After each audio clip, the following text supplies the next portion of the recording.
Good morning, everybody. This is Mina coming to you from New York City of Rise and Shine. Ready or not, let's do this. This is a daily webinar series where I talk a little bit of mindset and business set at a ridiculously early hour for you early bird risers to start your day off right. Today is Friday, November 7th, and what I'm doing is pre-recording this webinar hangout because right now Google is doing some updates, and because they're doing those updates, it's affecting the platform that I use to do a live hangout. So rather than to postpone it, I decided to just do a pre-recording and upload it so that you have something to watch for this day of Friday. We're going to do a little bit of a weekly recap where of the different webinars that I've done this week. The first one I did was I spoke about time management tips that work. And I outlined 5 time management tips. And you can go back to that very first webinar that I made so you can learn about these time management tips. One of them which includes to record all your thoughts, actions, and conversations. Schedule out time to do your high priority thoughts, conversations, and actions, to make time for interruptions, to plan your day, and to block out distractions. And then I also spoke about little known ways to get out of your rut, which was to just do it, to reach out to leaders and colleagues who are already having a success and that you can learn from, because that's one of the true signs of a leader, to be able to ask for help and to work in a team, and to always eliminate something if your agenda is overburdened and overloaded.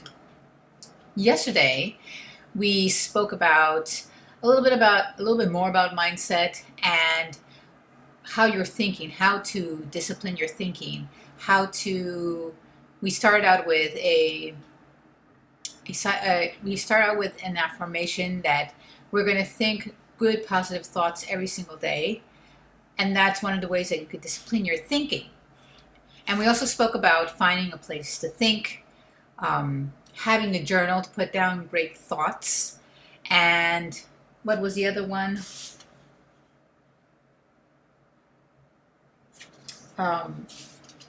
Putting your thoughts into action quickly.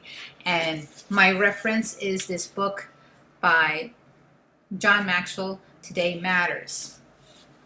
So those webinars, these topics that I just recapped for you, are in those webinars in more detail, and you can go check them out there. And you can also go and visit me on my website, minagpalakibai.com, which is my blog, and I will be updating all the content that I share in these webinars on my blog.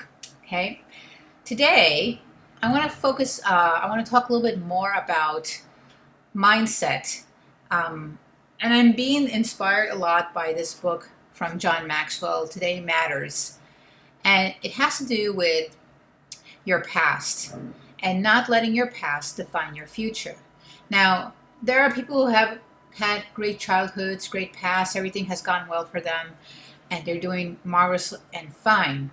But there are also people who have had difficult childhoods and difficult pasts. And the sad thing is that they're letting that define their now and their future. And the important thing to realize is that you can't let your past define you. You can't let your past define your future. You can't let the fact that you've had a difficult childhood be that make you think that you can't become great in the future. Because it's up to you ultimately to decide what you want to do in your life. What is the next step that you want to take? There is this quote that a leader has always said, "Who is at the scene of the crime?" And my coach speaks about a time where she had some difficult times where she struggled with her weight and she struggled with her finances. And when she heard that, when the leader said, "Well, who was at the scene of the crime?" she realized to herself, I was the one that went to the fridge and ate a whole tub of ice cream. I was the one who did that. I was the one at the scene of the crime. I was the one that went down to the Walmart and ran up my credit card buying things I did not need. I was the one at the scene of the crime. And in that moment when she realized that, she took responsibility for her actions, and she made the decision that she was no longer going to do that, and she was going to work towards improving herself personally and physically and economically. And right now she is a terrific leader. She is a six-figure earner, and she is a coach. She is my coach. Her name is Diane Hochman. I have the privilege of working for her. I have the privilege of working with her and improving my mindset and my business sense. And so I share this with you today. So in this book, John Maxwell, Today Matters, I want to share with you a story of a boy, and his name is Antwone Fischer. I think it was also a movie based on the real life of Antwone Fischer, who happened to be the film's screenwriter. Now, Antwone Fischer had a difficult childhood. He was born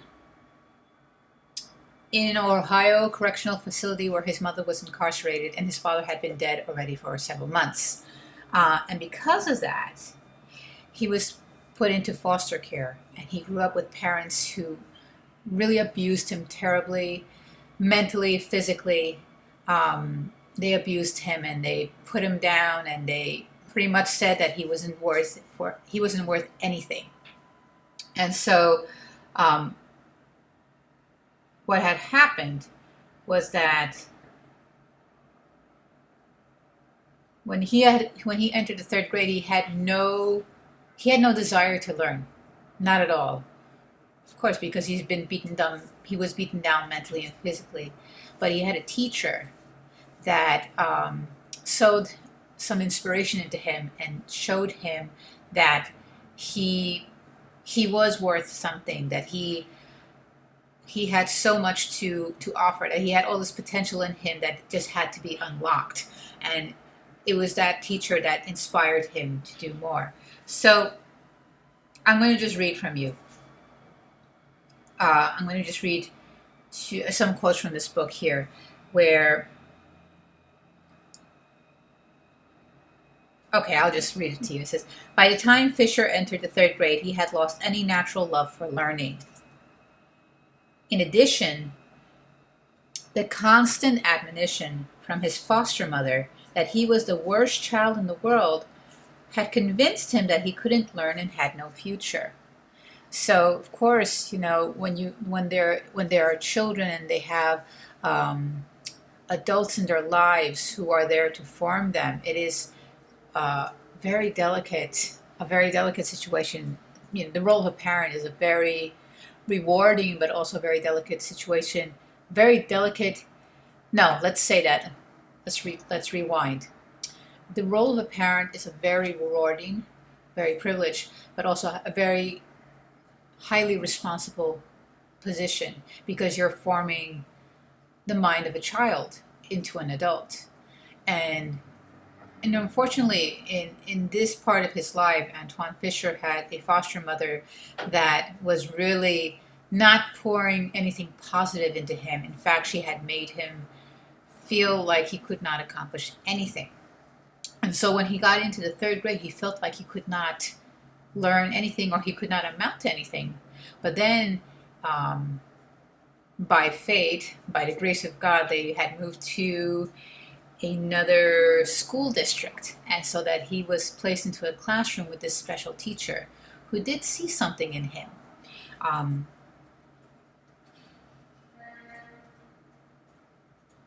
What had happened was she helped to change his way of thinking. But even though he started to make little small gains in here and there, he still was in danger of failing the fourth grade. But what had happened was that his teacher, who was Mrs. Prophet, they had assigned her the same classroom for the fifth grade and the sixth grade. So she had decided that even though Fischer was in danger of failing the fourth grade, she was not going to leave him behind. She was going to promote him to the fifth grade and continue to work with him. And that was the best thing that could have happened to Fischer. And so this was a turning point for him. I'm going to read it to you. And it happened one day during reading this important event that happened in Fisher's life. Fisher, a terribly shy child who sometimes stuttered, was asked to read out loud. And instead of panicking, he read well, including successfully sounding out a difficult word. Then Miss Prophet praised him, saying, "I'm proud of you. I want you to know that I really struggled over promoting you, and I'm so glad that I did. You're doing very well this year." And that's when something clicked in Fisher's head, and he later writes, "Her honest, careful words are the equivalent of lightning bolts and thunderclaps. Outside, I shyly accepted her praise, but inside, I'm flying with the birth of a revelation. It's the first time I've ever realized that there is something I can do to make things different for myself. Not just me, but anyone.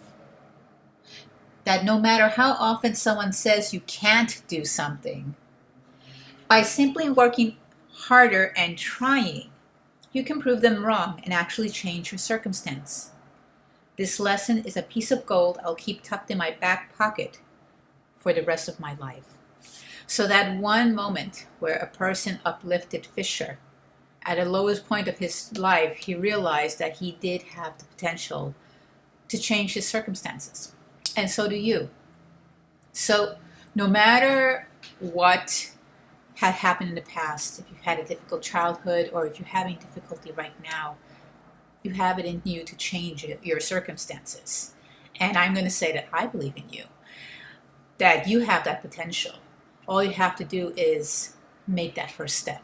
And I never said that it's going to be easy. It's not easy to change. Change is not easy.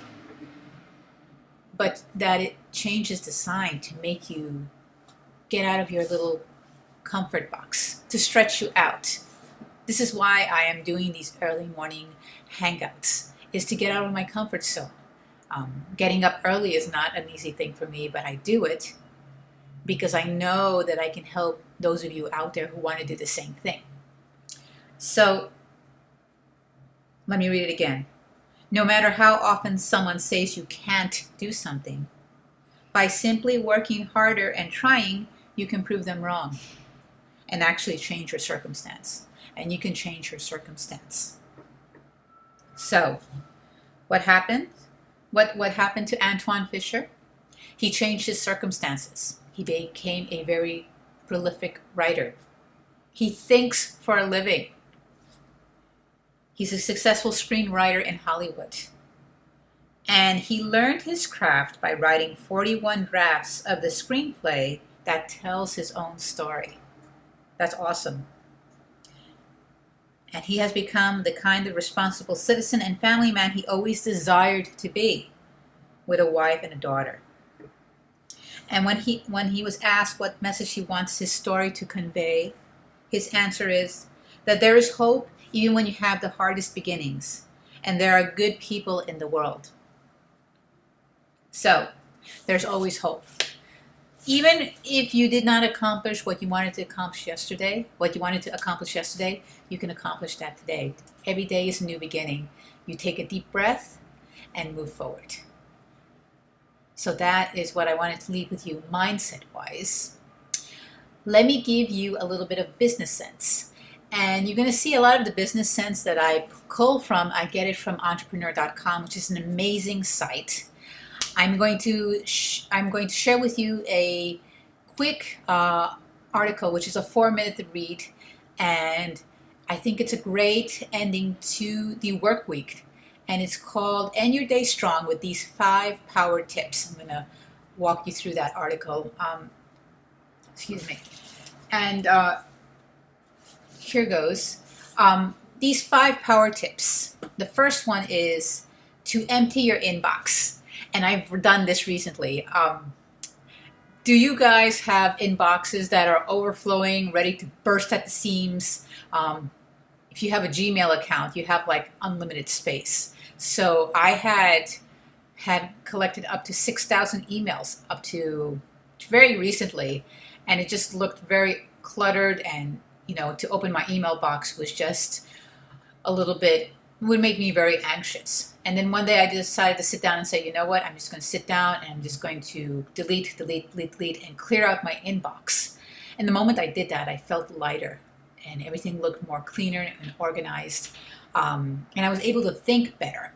And here in this article by Jeff Shore, he says that keeping your inbox empty makes you dramatically more effective. In fact, he says that productivity experts say that when you keep your inbox empty, that makes you more productive. Or even just keeping it pared down and knowing what emails are important and organizing them into files. But to keep your main inbox empty, it helps you think more clearly.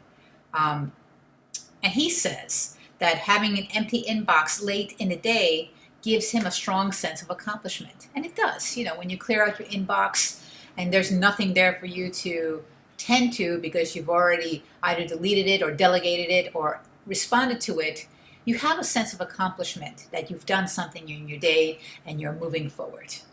So that is the first thing that you can end your day with, is to empty out your inbox. Determine that the second thing you could do to end your day powerfully is to determine what will make tomorrow special. So you have to plan out an accomplishment that will make the next day special.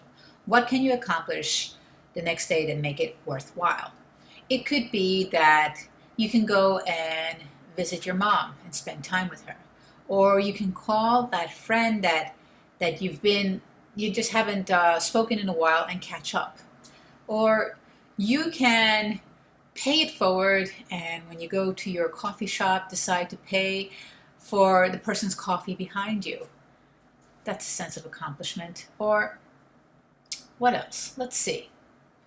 You can record that video that you always wanted to record, or start that webinar series that you've always wanted to start. Just think about what can make your next day very special. That's up to you.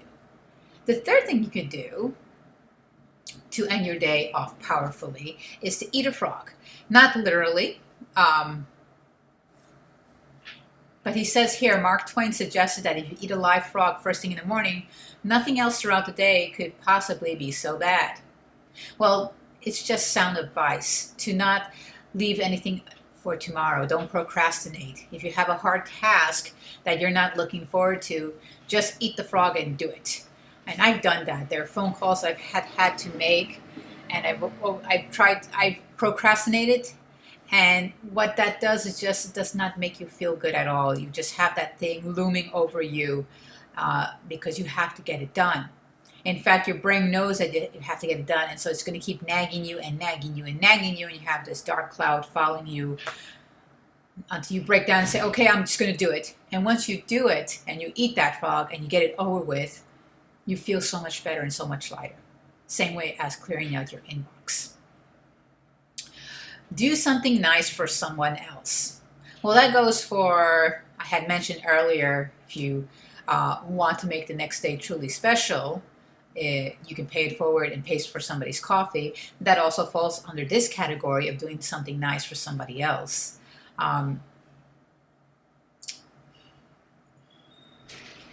When you do something nice for somebody else, it's taking the focus off of yourself and putting the focus on others. And that is a blessing. In fact, the highest form of a blessing is if you are faithful. But the highest form of a blessing or a reward is to be helpful for somebody else, is to be a blessing for somebody else. And that is a great thing that also contributes to your success. And the final thing to end off your day powerfully, or to finish off your day strong, is to say thank you. Having gratitude is powerful. Being thankful for having another day of life is powerful. Being thankful for having a job so you can put food on the table, that's powerful. Being thankful for even the little things in life, where we live in a day and age where there's technology and we can reach out to each other through these means. I'm very grateful for that. It's very thankful. I'm very thankful for that. I'm thankful that I can work from home. That is also very powerful. So, what are you thankful for today?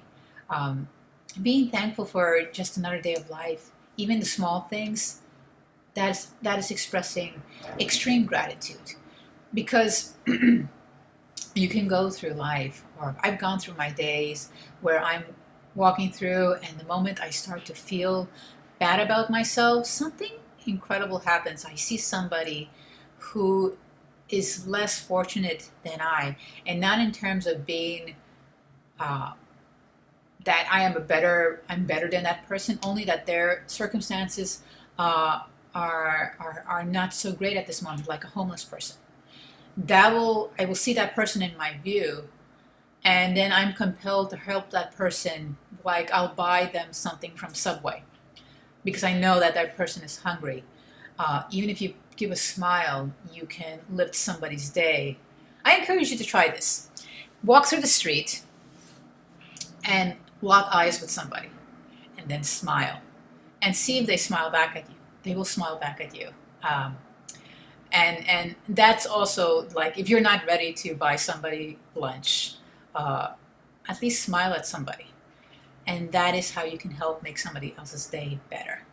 Um, but it is powerful to be able to buy somebody food that has not been able to eat, and that brings goodness towards you. So those are the 5 things to end your day strong. 5 power tips. Empty your inbox. Determine what will make tomorrow special. Eat a frog. Just do that difficult task and get it out of your to-do list. Do something nice for somebody else and say thank you. So that's all for today. It's Friday, November 7th. Thank you for stopping by. Have an awesome weekend, and I will see you Monday on Rise and Shine. Ready or not, let's do this. Cheers.